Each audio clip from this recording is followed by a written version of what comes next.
আসসালামু আলাইকুম। আমি সেকেন্ড জেনারেশন সহকারী শিক্ষক যশোর কেন্দ্রীয় বিশ্ববিদ্যালয় মাস্টার সেকেন্ডারি স্কুলের পক্ষ থেকে আমার চ্যানেলে সবাইকে স্বাগত। আশা করি সবাই ভালো আছো। আজকে তোমাদের আমি দশম শ্রেণীর 2022 সালে এসএসসি পরীক্ষার্থীদের জন্য অ্যাসাইনমেন্ট তৃতীয় সপ্তাহ পদার্থবিজ্ঞান নিয়ে হাজির হয়েছি।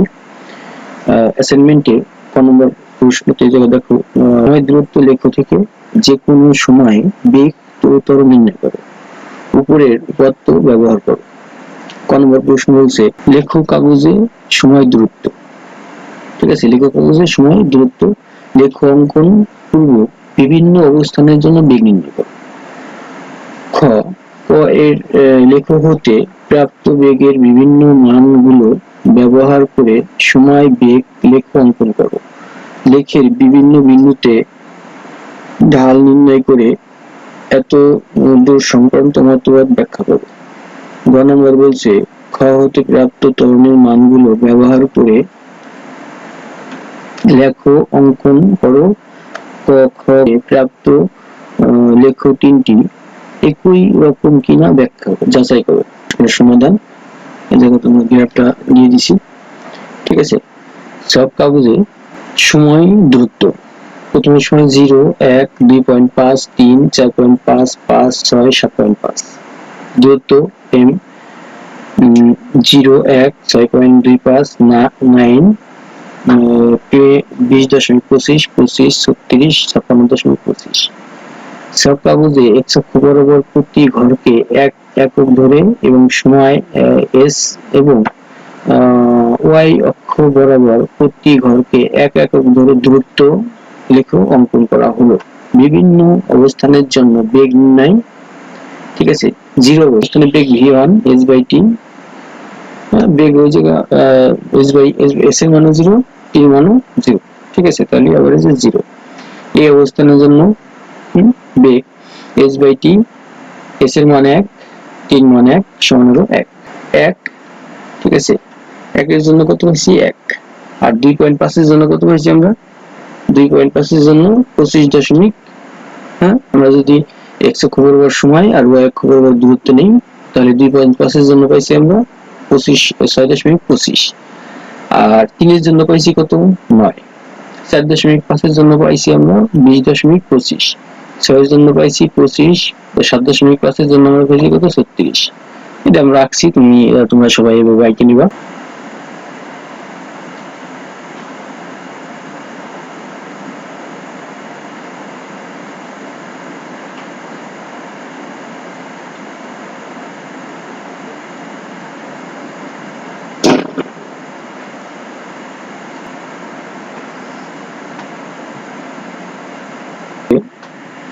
এই বিন্দুর অবস্থানের জন্য আমরা পাই v2 সমান s/t, 1 metre per second. B বিন্দু অবস্থানের জন্য আমরা পাই v3 সমান s/t, s এর মান 6.25, t এর মান 2.5, ভাগ করলে 2.5 হয়। সি অবস্থানের জন্য বেগ s4 সমান s/t, 9/3 ভাগ করলে আমরা 3 পাই। ডি অবস্থানের জন্য 4.5, ই অবস্থানের জন্য আমরা পাইছি 5 এবং এফ অবস্থানের জন্য পাইছি কত 36। আর জি অবস্থানের জন্য আমরা পাইছি b8 s/t, 56.25 ভাগ 7.5 সমান 7.5। সব কাগজে x অক্ষ বরাবর প্রতি 5 ঘরকে এক একক এবং সময় দেওয়া হয়েছে এবং y অক্ষ বরাবর প্রতি 5 ঘরকে এক একক ধরে বেগ এর মান বসিয়ে লেখো অঙ্কন করা হলো। এখন লেখো অঙ্কন করি আমরা। আমি লেখচিত্রটা অঙ্কন করছি যে x অক্ষ দিক সময় আর y অক্ষ দিক বেগ। ঠিক আছে, প্রথমে 1 এর জন্য আমাদের প্রথমে বেগ ছিল কত 1। 1 এর জন্য আমরা সময় পাইছি কত 1। তারপরে বেগ ছিল কত 2.5। 2.5 এর জন্য আমরা সময় পাইছি কত 2.5। এটা হলো বি বিন্দুতে সেট করছে। তারপরে বেগ ছিল 3, সময় ছিল 3, সি বিন্দুতে সেট করছে। তারপরে বেগ ছিল 4.5, সময় ছিল 5, 4.5। তাহলে এটা সেট করছে কোন বিন্দুতে ডি বিন্দুতে। তারপরে বেগ ছিল 5 এবং সময়ও ছিল 5, সেট করছে ই বিন্দুতে। তার বেগ ছিল 6, সময় ছিল 6, সেট করছে এই বিন্দুতে। তারপরে বেগ ছিল 7.5, সময় ছিল 7.5, সেট করছে জি বিন্দুতে। তার মানে এটা দেখো কর্ণ বরাবর একবারে আমরা এটা কর্ণ বরাবর চলে গেছে, মানে 90 ডিগ্রি কোণকে সমদ্বিখণ্ডক করার যে একটা বিষয় আছে সেভাবে চলে গেছে। লেখের বিভিন্ন বিন্দু অর্থাৎ জি, ও, এ, বি, সি, ডি, ই, এফ ও জি বিন্দুতে ঢাল বা ত্বরণ নির্ণয় করা হলো। ও বিন্দুর ঢাল বা ত্বরণ a সমান 0, এ বিন্দুর ঢাল বা ত্বরণ a2 সমান, আমরা জানি যে ত্বরণ a সমান শেষ বেগ বিয়োগ আদি বেগ ডিভাইডেড বাই ডেল্টা টি। ঠিক আছে, মানে সময়ের পার্থক্য, বেগের পার্থক্য ভাগ সময়ের পার্থক্য, এটা হলো ঢাল। তাহলে বেগের পার্থক্য, আদি বেগ আছে হলো 1, সরি শেষ বেগ আছে 1 আর আদি বেগ 0, আর সময়ের পার্থক্য 1 বিয়োগ 0 সমান 1। ঠিক আছে, কারণ 1 থেকে 0 গেলে পরে 1 থাকবে, আর 1 থেকে 0 গেলে 1 থাকবে, 1 কে 1 দ্বারা ভাগ করলে 1 হয়। তো বি বিন্দুতে ত্বরণ a3 সমান 2.5 বিয়োগ 1। ঠিক আছে, মানে ত্বরণটা হলো এরকম যে আমরা জানি যে শেষ বেগ বিয়োগ হলো আদি বেগ, তার মানে এটা হলো যে জায়গায় শেষ হয়েছে বেগ ওই বেগ বিয়োগ হলো তার আগের বেগ।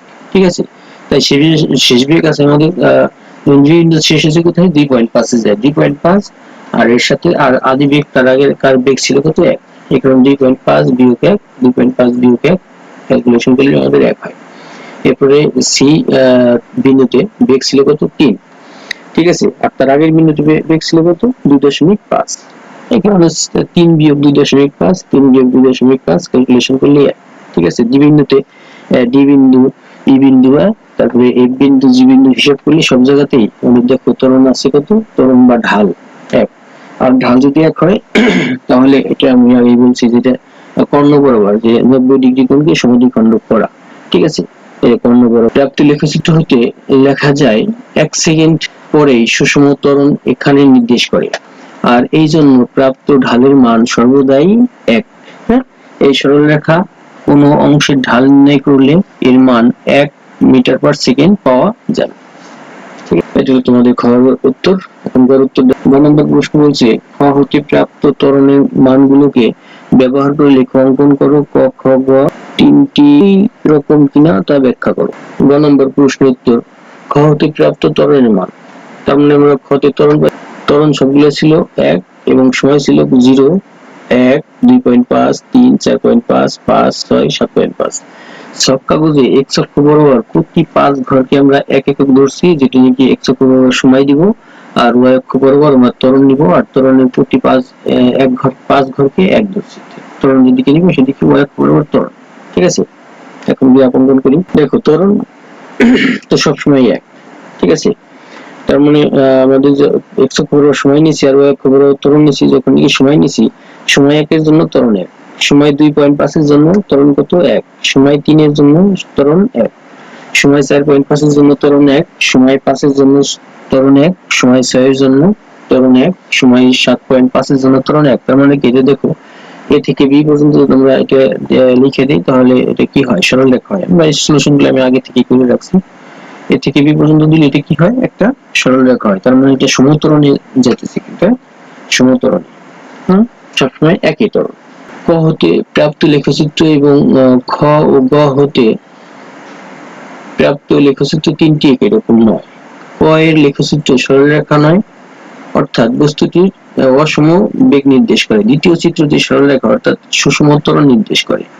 তার মানে আমরা কতে যে লেখচিত্রটা পাইছিলাম 90 ডিগ্রি কোণকে সমদ্বিখণ্ডক করা হয়, ওইভাবে চলে গেছিল, এই কারণে অসম বেগ নির্দেশ করে। দ্বিতীয় চিত্রটি সরলরেখা অর্থাৎ সুষম ত্বরণ নির্দেশ করে। তৃতীয় চিত্রটি ও এ বরাবর সুষম ত্বরণ চললেও এ বি পথে সমত্বরণে গতিশীল। ঠিক আছে, এই হলো তোমাদের গয়ের উত্তর। তোমাদের আমি পদার্থবিজ্ঞান 2022 সালের এসএসসি পরীক্ষার্থীদের পদার্থবিজ্ঞান তৃতীয় সপ্তাহের সমাধান করে দিলাম। এটি তোমাদের যদি এতটুকু উপকার হয়ে থাকে তাহলে অবশ্যই আমার চ্যানেলটাকে সাবস্ক্রাইব করবা আর শেয়ার করবা। রাখি, আসসালামু আলাইকুম।